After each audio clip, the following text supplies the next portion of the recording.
성도 여러분 안녕하십니까? 오늘 설교의 제목은 고난의 이유입니다. 요한복음 9장 1절부터 7절까지 본문입니다. 제가 하얀색 성경절을 읽겠습니다. 우리 성도님들께서는 주황색 성경절을 함께 한 목소리로 읽어주시면 감사하겠습니다. 예수께서 길을 가실 때에 날 때부터 맹인된 사람을 보신지라.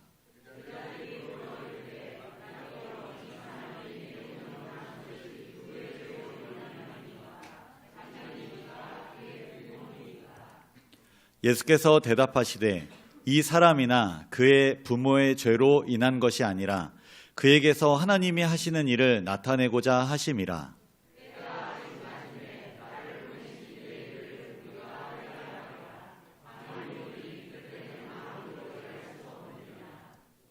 내가 세상에 있는 동안에는 세상의 빛이로라.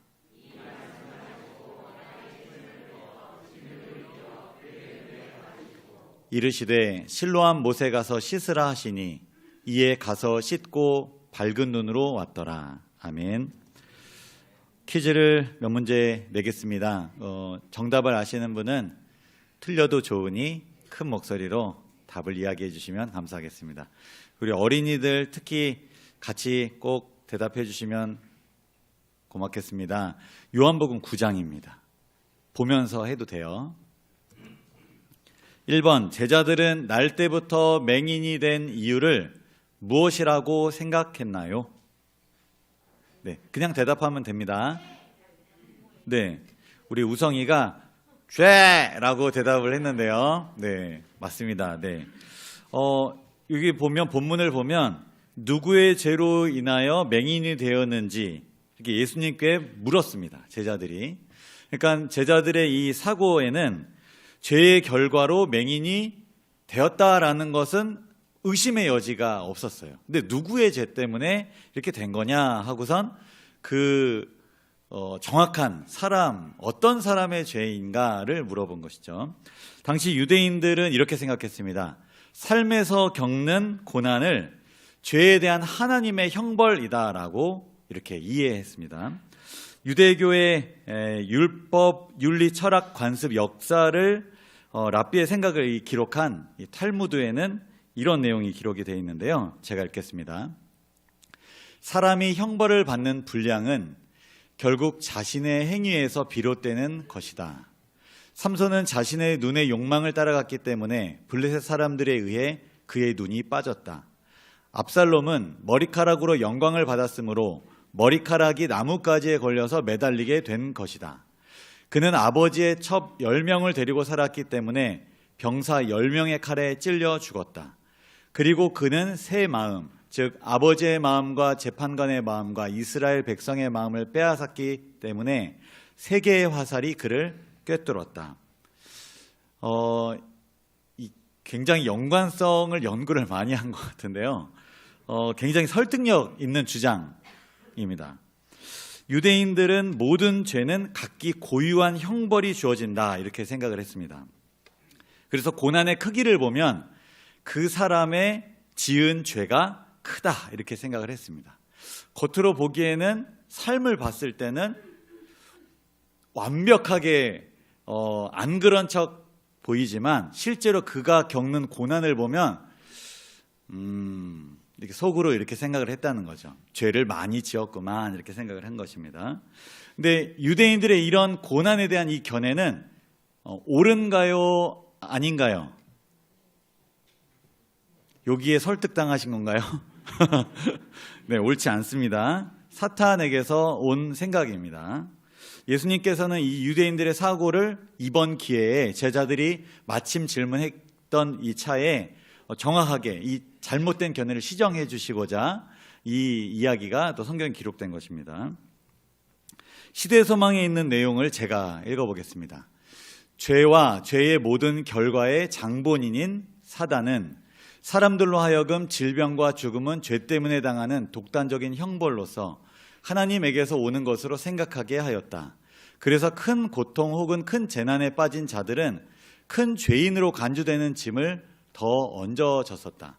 죄와 고통의 관계에 대하여 유대인들이 가졌던 신앙을 그리스도의 제자들도 가지고 있었다. 화이트 부인께서 분명하게 이야기하셨죠. 죄와 죄의 모든 결과의 장본인이 누구라고요? 사단입니다. 하나님께서 죄의 형벌을 내리시는 것이 아니다라고 분명하게 이야기했습니다. 이런 잘못된 견해를 가지고 있으면 어떤 일이 일어날까요? 내가 겪는 고난, 어려움, 어떤 원인이나 이유가 분명하지 않은 어떤 일에 대해서 억측을 하게 되겠죠. 아니면 굉장히 자책을 하게 되거나 오히려 다른 사람에게 또 상처를 줄 수도 있게 될 것입니다. 그러니까 영혼이 구원을 받고 평안을 누리는 데 있어서 이러한 생각은 굉장히 위험한 생각이 될 수 있죠. 그래서 예수님께서 이것이 아니다라고 대답을 해주십니다. 두 번째 퀴즈입니다. 예수님께서는 날 때부터 맹인이 된 이유를 무엇이라고 말씀하셨나요? 3절에 있습니다. 네, 하나님이 하시는 일을 나타내고자 하심이다 이렇게 얘기했습니다. 죄의 결과도 죄의 형벌도 아니다. 이 고난은 특히 날 때부터 맹인이 된 이건 굉장한 고난 아닌가요? 본인이 실수해서 혹은 사고로 혹은 질병으로 맹인이 된 것도 아니고 태어날 때부터 맹인이 되었으면 이거는 굉장한 고난이잖아요. 하나님께서는 이 사람이 맹인으로 태어난 것이 자신의 죄도 부모의 죄도 죄의 결과도 죄의 형벌도 아니다라고 분명히 얘기하시고 이것으로 하나님이 하시는 일을 나타내고자 하심이다라고 말했습니다. 이 말씀을 들은 제자들은 내가 아는 거랑 많이 다른데 라고 생각을 했습니다. 그리고 어떤 사람은 이렇게 생각을 하기도 합니다. 예수님의 이 말씀을 이렇게 오해하죠. 하나님께서 능력을 나타내시기 위해서 이 사람을 날 때부터 일부러 맹인으로 태어나게 하신 거야. 이것도 심한 억지가 아닌가요? 이 사람은 그러면 이 인생은 어떻게 보상해 줄 수 있죠?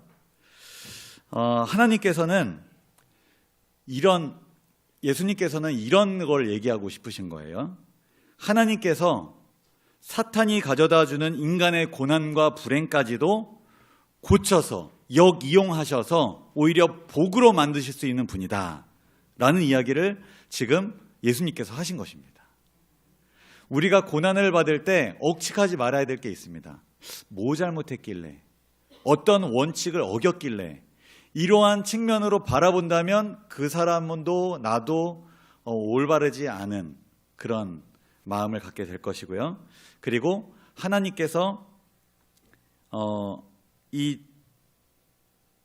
그 사람이 가지고 있는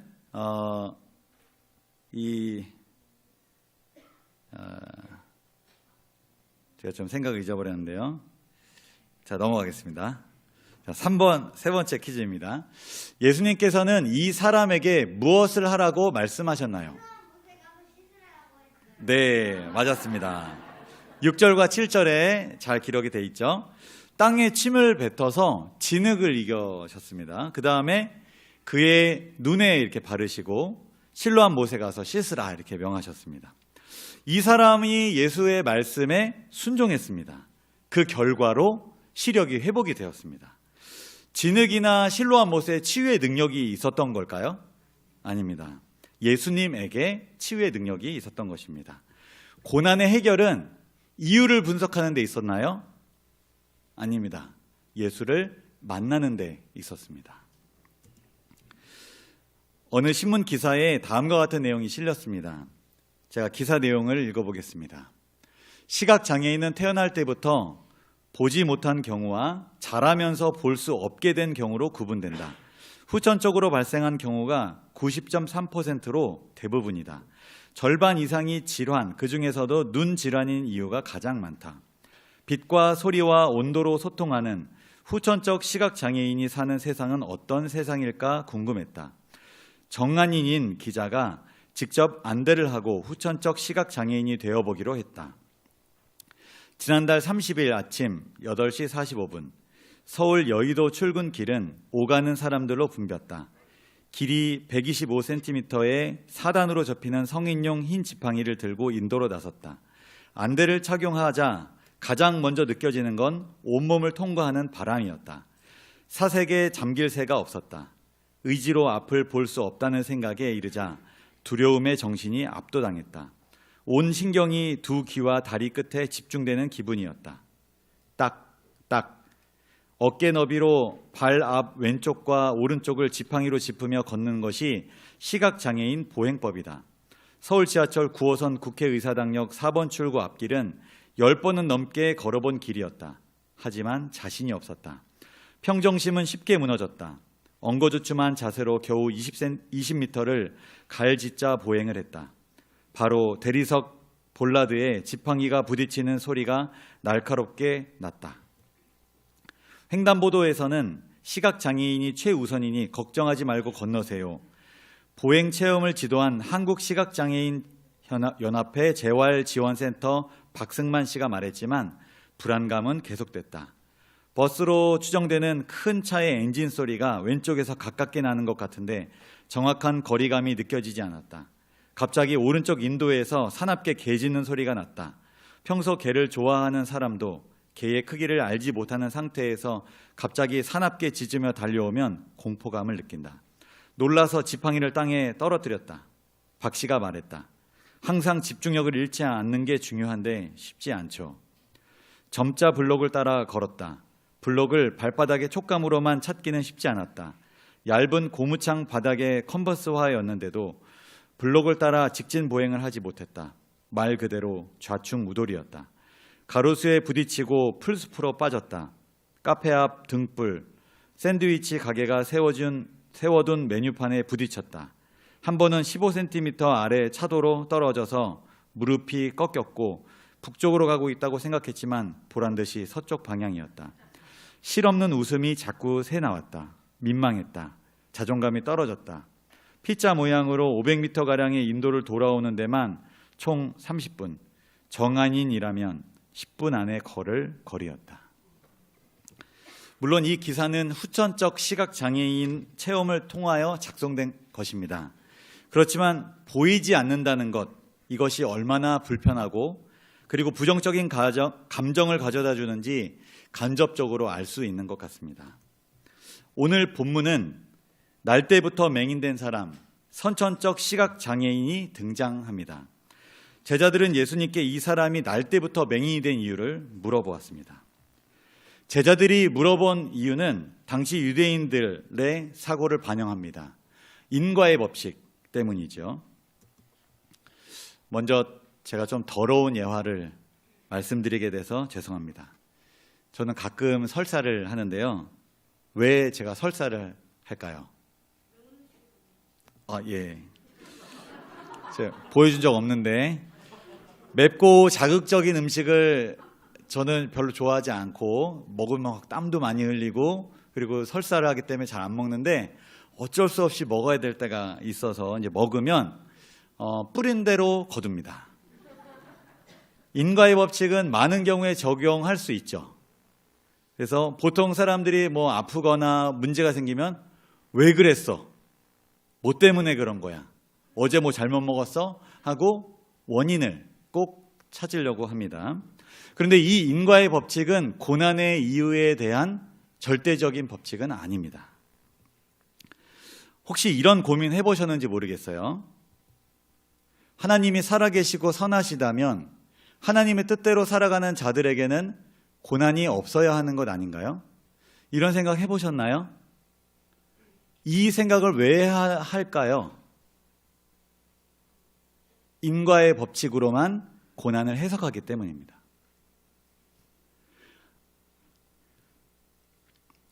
과연 그리스도인에게 고난이 왜 이르러 오는지 오늘 좀 여러 가지 이유를 좀 살펴보도록 하겠습니다. 첫 번째는 인과의 법칙 때문입니다. 죄를 지었기 때문입니다. 하나님의 말씀에 대한 불순종이 고통을 초래하는 것, 고난을 겪게 하는 것, 그건 맞습니다. 그런데 아까 분명히 말씀드린 것처럼 하나님께서 너 죄 지었지, 그에 합당한 벌을 받아야 돼라고 형벌을 주시는 것은 아닙니다. 마치 제가 아까 예를 들은 것처럼 매운 음식을 먹으면 설사를 하고 과식을 하면 속이 더부룩하고 뭐 예를 들어 이런 것은 인과의 법칙으로 충분히 이 고난에 대한 이유를 혹은 제가 겪는 불편함에 대한 이유를 설명할 수 있습니다. 그런데 두 번째 이유가 있습니다. 그것은 무엇인가를 깨닫게 하기 위함입니다. 교육적 목적이죠.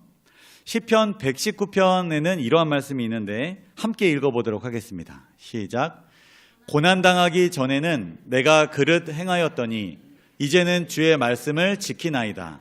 주는 선하사 선을 행하시오니 주의 율례들로 나를 가르치소서. 고난당한 것이 내게 유익이라. 이로 말미암아 내가 주의 율례들을 배우게 되었나이다. 여러분께서는 고난으로 무엇인가 배운 적 있으신가요? 고난 때문에, 고난 통해서 무엇인가 얻으신 게 있으실까요? 저는 21년 전에 운전면허를 취득했습니다. 그런데 그 과정이 결코 평탄하지는 않았습니다. 이 사진에 나온 이 분처럼 경계석을 밟아서 실격을 당한 경험도 있습니다. 저는 운전면허 기능시험을 몇 번 떨어졌을까요?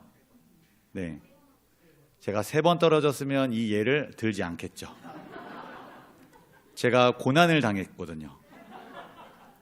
6번 떨어지고 7번째 합격을 했습니다. 박수 한번. 네, 저 지금 제가 운전면허 기능시험에서 떨어졌을 때 어떤 기분이었을까요? 네, 하고선 답답하고 짜증도 났겠죠. 처음 떨어졌을 때 기분입니다. 이거는 뭐 제 기분이니까 네, 주관적이죠. 뭐 처음인데 떨어질 수도 있지. 제가 학원을 안 다니고 시험을 봤거든요. 그래서 뭐 처음인데 이 정도 하나 배웠어. 이런 느낌이었습니다. 두 번째 떨어졌습니다. 이상하다. 잘 안 되지. 할 수 있을 것 같은데 이런 생각이 들었습니다. 세 번째 떨어졌습니다. 와, 열받네. 이거 왜 진짜. 네, 네 번째 떨어졌습니다. 어떻게 될까요? 와, 진짜 짜증난다. 와, 막 화가 났습니다. 그때까지만 해도 이 수입인지인가요? 그 붙이는 칸이 이렇게 정확히 기억 안 나는데 20칸인가 30칸이 있었는데 여유롭게 붙이다가 한 칸에 몰아서 붙이기 시작했습니다. 5번째 떨어졌습니다. 진짜 이 면허시험장 확 뒤집어 버려 이런 생각이 들었습니다. 너무너무 진짜 화가 났습니다. 제가 못하고선 제가 화를 내고 있죠. 6번째 떨어졌습니다. 어떻게 됐을까요?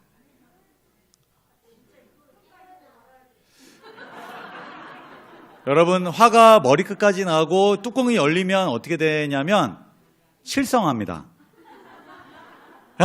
이렇게 했어요. 그래, 누가 이기나 한번 해보자 하면서 그때는 막 웃음이 막 나오더라고요. 거의 이제 미쳤죠. 그래서 이제부터는 화가 안 나더라고요. 그래, 종이 바꾸면 되지. 붙일 데 없으면 바꾸면 되지. 이제 이런 마음으로. 제가 이 경험을 통해서 배운 게 있어요. 이 고난을 통해서 배운 게 있습니다. 그것은 포기하지 않는 것입니다. 죽을 것 같고 못 참을 것 같아도 고난이 심하면 그런 마음이 들죠. 내려놓고 싶고 포기하고 싶잖아요. 너무 괴로우니까. 근데 제가 6번 떨어져 그러냐, 제가 20살 때 그 경험은 저한테 가장 큰 고난이었고 제가 시험에 떨어진 본 적이 없었어요. 근데 6번이나 떨어지니까 진짜 고난이 이렇게 왔습니다. 근데 그걸 경험하고 나서 참을 수 있네. 어떤 고난도 참을 수 있겠다. 군대 하나도 안 힘들었습니다. 조금 보태서. 네. 10년 후에 제가 목회 시험을 봤는데요. 2번 떨어졌습니다. 근데 뭐 시험에 들지 않았어요. 왜 그랬을까요? 6번도 떨어졌는데 뭐 6번 보지 뭐 이런 생각이 들어서 두렵지 않고 갈등되거나 흔들리지 않았어요. 고난당한 것이 저에게 유익이 된 것이죠.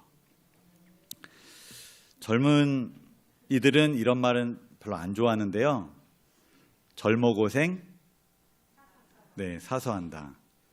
되게 싫어합니다. 근데 부분적으로 그리고 어느 정도 저는 일리가 있는 말 같이 느껴집니다. 고난은 우리에게 무엇인가를 깨닫게 해주는 것은 사실인 것 같습니다. 미국의 극작가 존 패트릭이 이렇게 말했습니다. 고통은 사람으로 하여금 생각하게 만들고 생각은 사람을 지혜롭게 만든다. 제가 여러분께 질문 드리고 싶습니다. 고난으로, 고통으로 무너지실 건가요? 아니면 고난을 통해서 지혜를 배우실 건가요? 세 번째 고난의 이유는 대속적 차원입니다. 부모들은 이게 뭔지 체험적으로 아실 거고, 그리고 신앙하시는 우리 모두도 예수 그리스도의 실례로 이게 뭔지 아실 것입니다. 예수 그리스도께서는 죄인을 사랑하셨습니다. 그래서 고난을 자처하셨습니다. 그리고 죽으시기까지 하셨습니다. 이사야 53장에서도 당시 유대인들의 이 죄에 대한 견해를 볼 수 있는데요. 여기 보시면 파란색 글씨를 보시면 그는 징벌을 받아 하나님께 맞으며 고난을 당한다 하였노라. 유대인들 사고가 이랬습니다. 그런데 실제 예수 그리스도께서 고난당하신 이유는 무엇이죠? 자기가 잘못해서 그 결과로 그 형벌로 하나님께 맞은 건가요? 아니죠. 우리의 죄로, 우리의 허물로 그것 때문에 대신 그 고난을 당하신 것이죠. 네 번째 고난의 이유는 믿음을 지키기 때문입니다. 곧 성도의 믿음을 방해하는 사탄의 공격입니다. 베드로후서 5장 8절과 9절 한번 읽어보겠습니다. 시작. 근신하라 깨어라 너희 대적 마귀가 우는 사자같이 두루 다니며 삼킬 자를 찾나니 너희는 믿음을 굳건하게 하여 그를 대적하라. 이는 세상에 있는 너희 형제들도 동일한 고난을 당하는 줄을 알미라. 하나님의 계명과 예수 믿음을 지키는 남은 자손도 고난을 당하게 됩니다. 포기하지 않고 지금까지 버텨주시고 이 자리에 앉아주셔서 너무너무 감사드립니다. 그리고 방송을 통해서 또 예배를 드리고 계시는 우리 성도님들 진심으로 감사드립니다. 조금만 더 인내해 주시면 우리 예수님 곧 오십니다. 조금만 더 고난을 인내해 주시면 그렇게 그리고 기다리던 주님을 만날 수 있습니다. 다섯 번째 고난의 이유는 원인과 이유를 잘 모르는 고난입니다. 오늘 본문에 등장한 날 때부터 맹인이 된 사람, 그리고 우리가 지금은 다 알고 있지만 욥, 이런 사람들이 그 당시에는 원인이나 이유를 잘 모른 채 고난을 당했다라는 것입니다. 예수님께서 날 때부터 맹인된 사람의 이유에 대한 제자들의 잘못된 견해를 이렇게 시정하셨죠. 이 사람이나 그 부모의 죄로 인한 것이 아니라 그에게서 하나님이 하시는 일을 나타내고자 하심이라. 시대소망에 이렇게 기록되어 있습니다. 예수께서는 그들의 과오를 시정하시면서 인간의 고통의 원인을 설명하지 않고 그 결과가 어떠할지를 그들에게 말씀하셨다. 어떤 경우에 있어서 고난의 해결은 이유를 분석하는 데 있지 않습니다.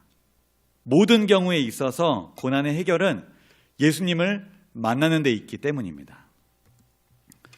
몇 년 전에 재림연수원에서 연수를 받는데 한 누님을 만났습니다. 과거에 함께 교회를 다녔던 누님입니다. 그런데 그 누님이 30대 후반에 암에 걸렸다는 것을 알게 되었습니다. 누님은 저에게 다음과 같이 하소연을 했습니다. 신앙을 열심히 하는 사람들이 결국 나한테 하는 말은 뉴스타트를 제대로 하지 않아서 암에 걸렸다는 거야. 그런데 나 진짜 뉴스타트 잘했거든. 잘 모르면 그냥 아무 말도 하지 않는 것이 더 좋은 것 같아. 상처를 굉장히 많이 받았더라고요. 저도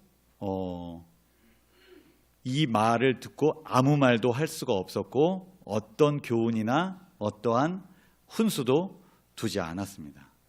이 말을 먼저 하지 않았더라면 아마 부드럽게 좋은 말로 결국 하고 싶은 말은 하나님을 더 붙들고 하나님 말씀대로 더 살면 나을 수 있다라고 제가 이야기했을 것 같아요. 근데 그 말이 실제 원인이나 이유가 분명하지 않은 사람들의 그 고난 가운데 있는 사람들에게는 엄청난 상처가 된다는 것이죠. 고난의 이유에 대한 분석보다 더 중요한 것, 함께 울어주고 그를 위해서 기도하는 것입니다. 민수기 21장에서 뱀에 물린 자가 살 수 있었던 것은 언제 어디서 뱀에 물렸는지 이유를 찾고 원인을 분석하고 그런 것이 아닙니다. 놋뱀을 쳐다보는 것입니다. 이것은 예수님을 믿는 것을 상징하는데요. 고난의 해결은 마찬가지로 이유를 분석하는 데 있는 것이 아니라 예수님을 만나는 데 있습니다. 예수님께서는 제자들의 오해를 시정하시고 맹인에게 이해할 수 없는 행동과 명령을 하셨는데요. 그것은 땅에 침을 뱉어 진흙을 이겨 그의 눈에 바르시고 실로암 못에 가서 씻으라고 하신 것입니다. 날 때부터 맹인이 된 이 사람이 누군가 나에게 와서 이상한 느낌의 것을 눈에 바르고 그걸 가서 실로암 못에 가서 씻으라. 이거 이해가 되는 명령인가요? 많은 사람들은 순종하기 위해서 이유를 찾습니다. 왜 해야 돼요? 왜 그렇게 해야 되죠? 내가 납득이 돼야 하겠습니다. 행동은 머리에서 오는 거니까 내 머리가 그것을 인정하고 확실히 내 생각이 의견이 그것을 받아들일 때 그때 내가 행동하겠습니다. 말은 그렇게 안 해도 그렇게 생각을 합니다. 그런데 이 사람은 이해하지 못했지만 말씀대로 순종했습니다. 그것이 그가 회복될 수 있었던 비결입니다. 예수님께서 가장 중요하게 생각하시는 것은 믿음입니다. 우리가 겪는 고난의 이유를 단순히 인과의 법칙으로만 설명할 수는 없습니다. 오히려 원인이나 이유를 모르는 고난이 있을 수 있지요. 이 세상에는 설명할 수 없고 잘 모르는 것이 너무나 많이 있습니다. 그러나 분명한 것은 본문에 기록된 것처럼 예수님께서는 그에게 가장 필요한 결과, 그에게서 하나님이 하시는 일을 나타내고자 하신다라는 것입니다.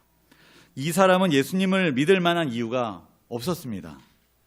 그런데 예수님에 대한 믿음을 가지고 실로암에 가서 눈에 붙어있는 진흙을 씻었습니다. 단순한 믿음으로 말이죠. 그 결과 그를 괴롭혔던 고난이 모두 사라지고 밝은 눈으로 예수님께 돌아오게 되었습니다. 혹시 이 자리에 고난 중에 계시는 분들이 계실지 모르겠습니다. 이제는 더 이상 원인이나 이유에 집착하지 않으셨으면 좋겠습니다. 가장 좋은 결과와 회복을 주시는 예수님께 믿음을 가지고 나아가셨으면 좋겠습니다. 마지막으로 저는 이 고난에 대해서 말씀을 드리면서 이런 생각을 좀 나누길 원합니다. 우리 죄인들에게 가장 큰 고난은 신체적인, 경제적인, 관계적인, 사회적인 실명이 아니라 신앙적인, 영적인 실명이 아닐까라는 생각을 해봅니다. 예수께서 저와 여러분의 고난을 해결해 주시기를 간절히 바라며 오늘 말씀을 줄이겠습니다.